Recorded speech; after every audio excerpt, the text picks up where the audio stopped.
Ils décident de suivre cet objet. Tu crois? Oh, c'est quoi ça? Mon Dieu! Ils se demandent si c'est un hélicoptère. Qu'est-ce que c'est?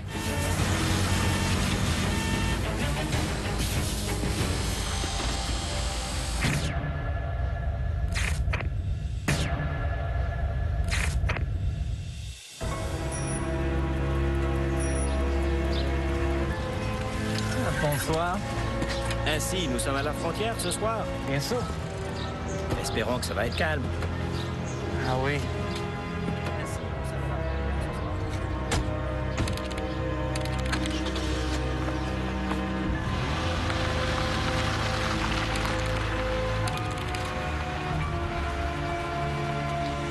Les agents de la police fédérale belge Henrik Nicol et Hubert van Montigny viennent de commencer leur patrouille de nuit. Le ciel est dégagé et la visibilité est excellente. Ils patrouillaient à quelques kilomètres de la frontière allemande, dans la petite ville d'Eupen, en Belgique. Voiture 16, accident signalé au poste frontière numéro 4. Procédez immédiatement. Bien sûr. Le pont central. On y va.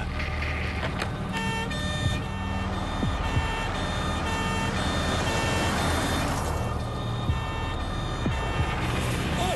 C'est quoi ça? Mon Dieu! À 17h15 précise, les deux policiers découvrent un vaste champ inondé de lumière. Le champ a soudain été baigné de lumière. C'était un peu comme s'il s'approchait d'un stade.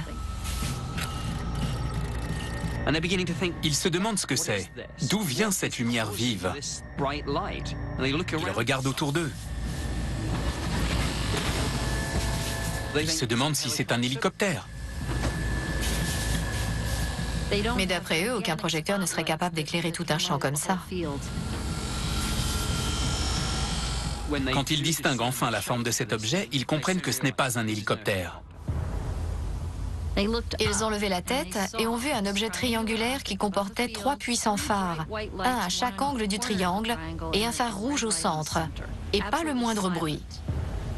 Du pont central. Du pont central. C'est voiture 16 ici. Voiture 16, Eupen Central.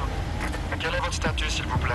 Central. Il y a quelque chose dans le ciel. Voiture 16. Lorsque vous signalez de telles choses par radio, je pense que les personnes à l'autre bout de la ligne s'imaginent que vous leur faites une blague et ils ont du mal à vous croire. Le central contacte 4 aéroports locaux. Aucun ne signale d'activité anormale. Que voulez-vous dire? Je n'ai jamais vu quelque chose comme ça.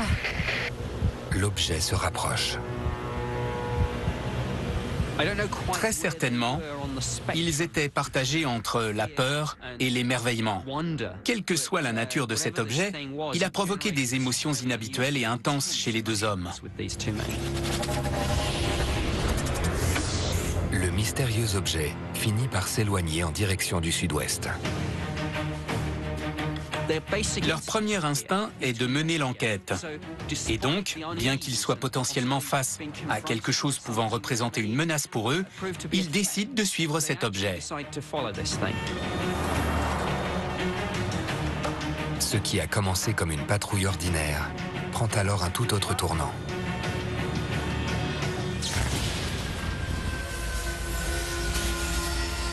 Ils savent qu'ils ont affaire à quelque chose qui est hors du commun.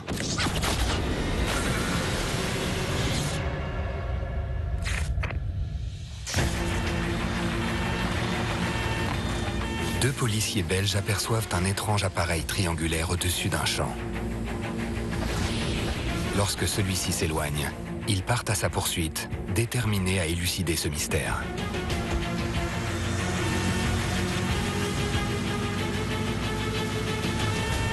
Plus vite!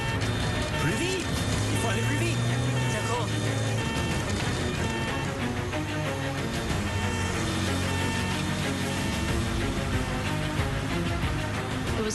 L'objet planait au-dessus du sol assez lentement pour qu'ils puissent le suivre en voiture. Il n'a pas filé à toute vitesse comme dans d'autres affaires.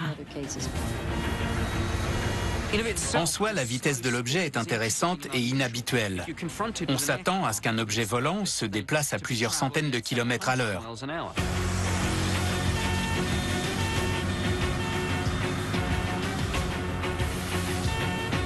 le vois? Ça s'approche du lac maintenant.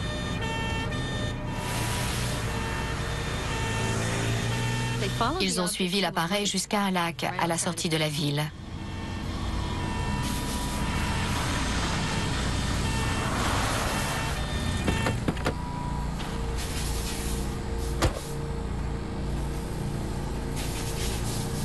Le vaisseau triangulaire finit par s'immobiliser au-dessus du lac de la Gilep.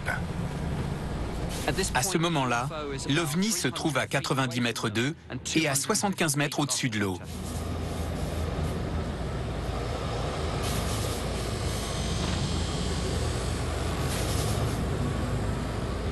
Cela fait bientôt 1 heure qu'ils sont en présence de cet objet. Les observations d'OVNI sont généralement très brèves. Celle-ci est d'une durée exceptionnelle. Ils sentent que quelque chose va se produire. Et effectivement,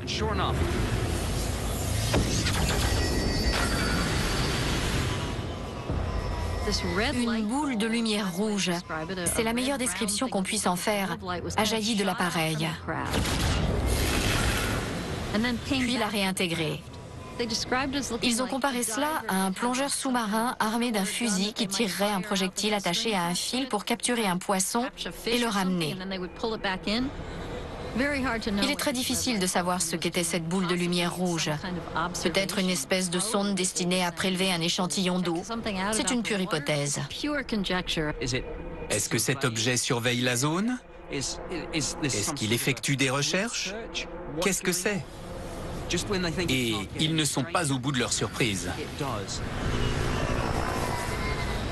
Un deuxième objet volant apparaît, presque identique au premier. Le deuxième appareil est incliné, ce qui leur permet de voir le dessus du fuselage. Ils ont vu un dôme au-dessus et ce qui ressemblait à des fenêtres. Dès l'instant où l'on parle de fenêtres, on est en droit de se dire qu'il y a des occupants. À ce moment-là, l'objet s'incline, un peu comme s'il faisait signe aux témoins, comme s'il voulait être vu par eux, comme s'il reconnaissait leur présence.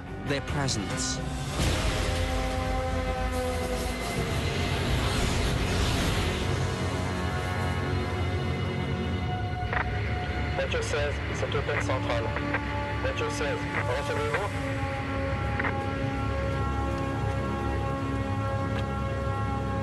Voiture 16, allez-y. Voiture 16, sachez que nous avons une autre localisation. Cette fois, dans la zone Henri Chapelle. Tout au long de la nuit, des appels signalent des observations similaires partout dans la région. Voiture 16, nous venons de recevoir un 3e et 4e rapport de policiers dans d'autres régions. On y va. À la fin de la soirée, des centaines de personnes avaient aperçu ces ovnis.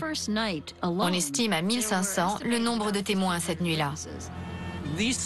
Ces observations ont été surnommées la vague belge. Le terme de vague est utilisé quand il n'y a pas simplement 1 ou 2 observations d'ovnis, mais une multitude d'observations signalées à différents endroits et considérées comme ayant un lien entre elles.